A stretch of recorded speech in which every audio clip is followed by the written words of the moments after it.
Bonjour à tous et bienvenue sur Best Garage. Dans cette vidéo, je vais vous parler du turbocompresseur. Alors avant de commencer, pourquoi mettre un turbocompresseur? Alors tout simplement, on met un turbocompresseur, comme son nom l'indique, un turbo, donc une turbine, compresseur, donc ça comprime. Maintenant, la turbine sert à quoi? Ça comprime quoi? Je vais vous l'expliquer. Auparavant, le turbocompresseur n'existait pas. On faisait des gros moteurs thermiques à temps. Et pour avoir plus de puissance, qu'est-ce qu'on faisait? On augmentait la cylindrée du moteur, c'est-à-dire on mettait du 3 litres, 4 litres, 5 litres, 6 litres, etc. de manière à augmenter la puissance du moteur.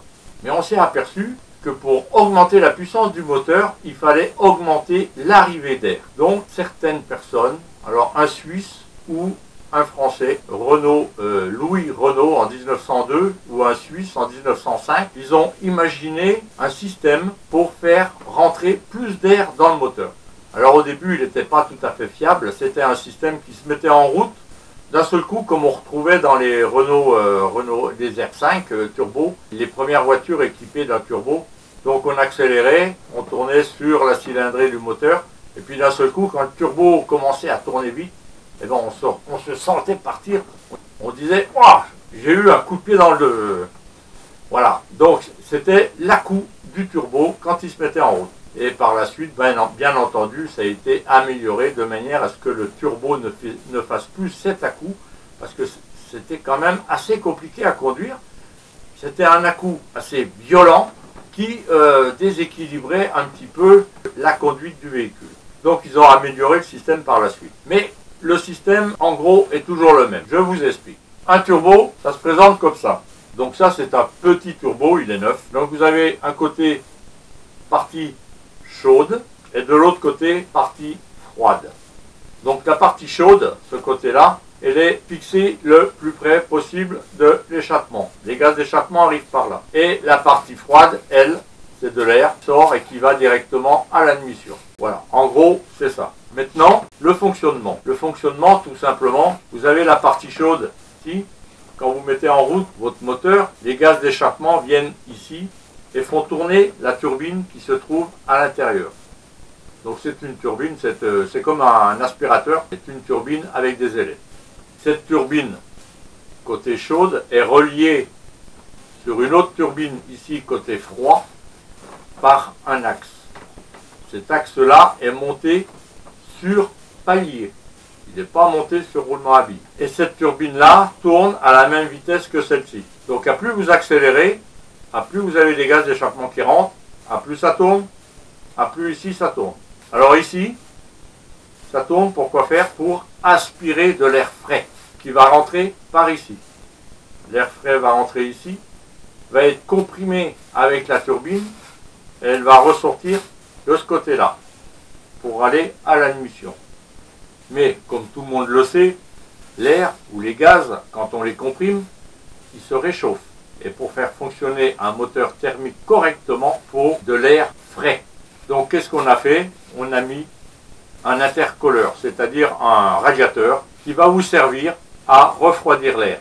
Alors l'air comprimé va sortir ici, va passer dans l'intercooleur, c'est-à-dire dans le radiateur, et va aller directement à l'admission, c'est-à-dire au moteur.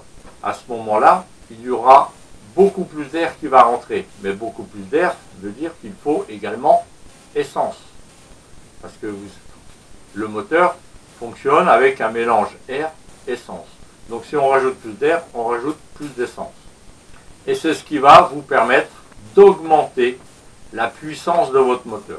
C'est pour ça que maintenant, sur tous les véhicules, vous allez trouver un petit turbo comme ça. Et ça va vous permettre de diminuer le cylindré de vos moteurs. Donc c'est pour ça on retrouve donc des moteurs 1 litre, 1 litre 100, 1 litre 3, etc. Mais ils sont tous équipés de turbo. Alors maintenant il faut savoir qu'ici, quand le moteur tourne très très vite, il y a tellement de gaz d'échappement qui rentrent et ça tourne tellement vite, il va falloir limiter cette vitesse.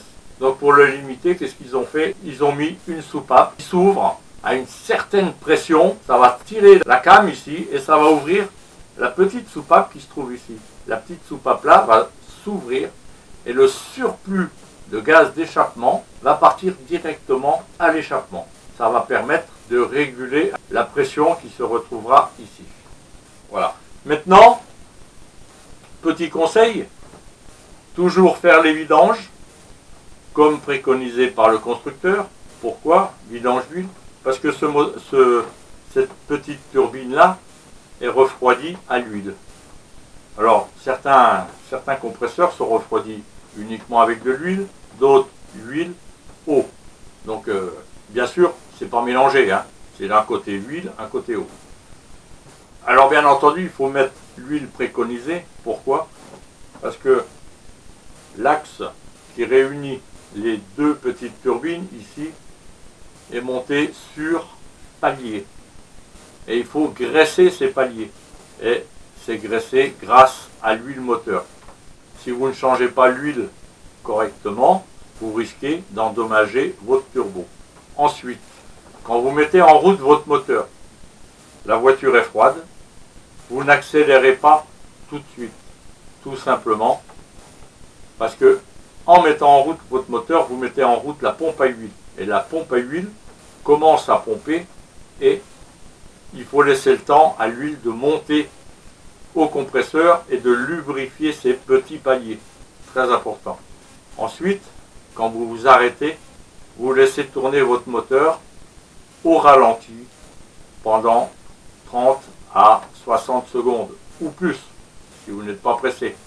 Pourquoi? Tout simplement pour refroidir les petits paliers. Il faut refroidir l'axe. Il faut savoir que les turbines tournent à plus de 20 000 tours minute.